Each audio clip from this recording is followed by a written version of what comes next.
Ini adalah awal dari materi kita yang kedua, yaitu mempelajari tentang primitive type atau tipe primitif. Tipe primitif merupakan tipe yang secara langsung didukung oleh .NET Framework.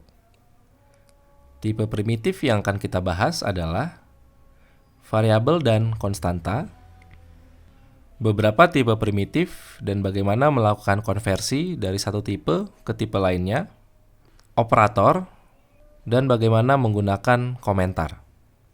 Kita akan mempelajari tipe primitif variabel dan konstanta. Variabel merupakan sebuah nilai yang selama aplikasi berjalan dapat diubah-ubah oleh kita. Variabel mengacu ke suatu nama yang menyimpan informasi lokasi pada suatu memori di aplikasi. Sementara konstanta merupakan nilai yang sudah diketahui pada saat proses kompilasi, dan pada saat aplikasi dijalankan, konstanta tidak bisa kita ubah.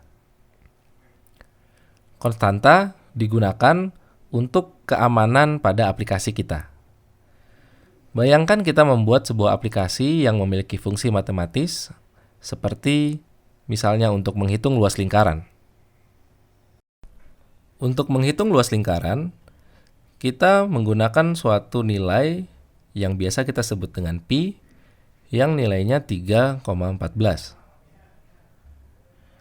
Pada aplikasi yang ingin menghitung luas lingkaran, nilai pi haruslah selalu sama.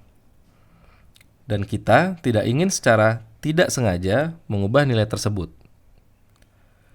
Untuk kasus-kasus seperti ini, maka kita menggunakan konstanta untuk menyimpan nilai pi.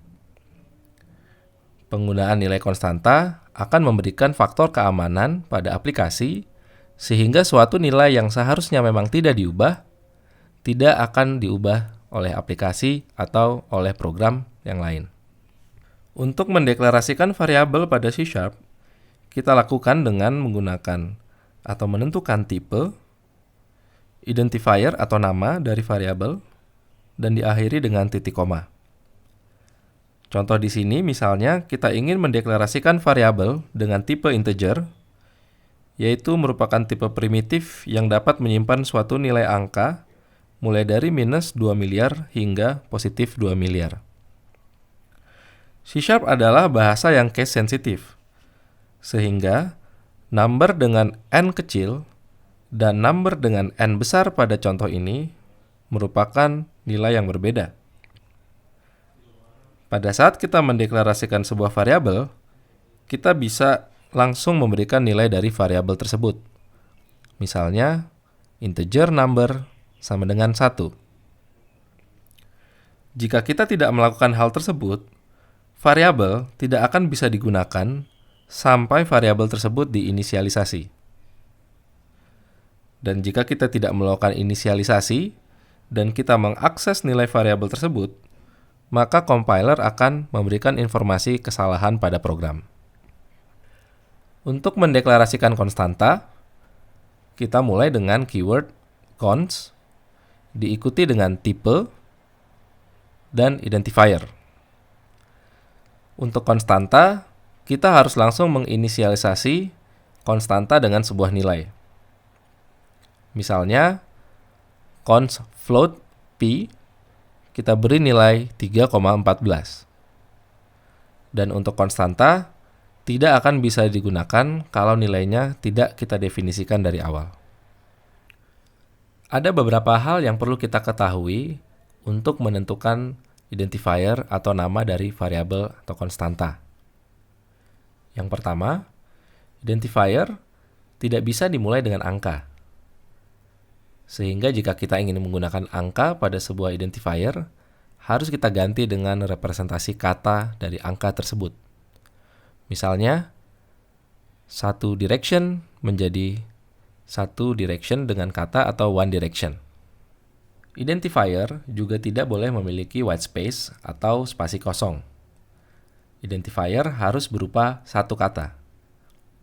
Misalnya di sini, phone spasi number itu tidak bisa digunakan. Harus kita gabung menjadi phone number tanpa spasi. Identifier juga tidak boleh berupa reserve keyword, yaitu kata-kata yang sudah digunakan oleh C# atau .NET Framework untuk internal operation dari framework tersebut.